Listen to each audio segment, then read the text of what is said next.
I remember going home and I had no clue what had just happened, and I told my parents, I'm hearing things. I had psychosis, I was hearing things, and I actually went back to school for another year and then a year and a half.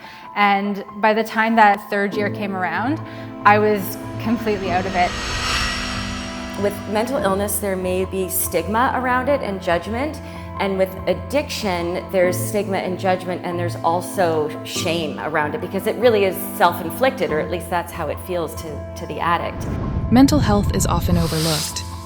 Now comes a documentary that sheds light on the power of resilience and community support.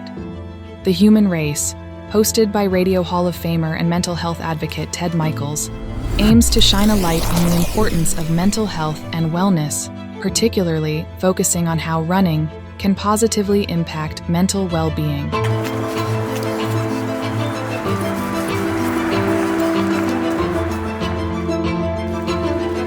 I was a yoga teacher for the entire 10 years that I was doing crystal meth. So it was these two paradoxical lives going on at the same time. I had a lot of rock bottoms. I was sleeping in an abandoned apartment for a while. I was estranged from friends and starting to become estranged from my family as well. They told my parents to mourn me. They literally said, she is not coming back. Scheduled to cover the oldest road race in North America, the Around the Bay Road Race, the Human Race illustrates how two local charities, the United Way Halton and Hamilton and CMHA Halton, are deeply involved in mental health initiatives. Experience the stories of successful individuals in our community who struggled with mental illness and addiction.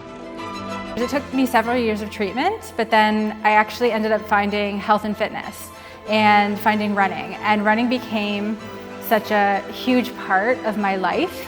People really embraced my story and embraced me. It helped me accelerate my own healing, and my own relationship with myself got better and better.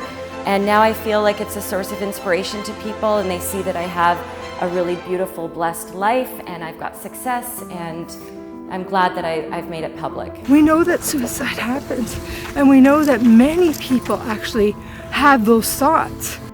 It was 2:59 p.m. I was in the news booth, getting ready to go on the air at 3 like I always do.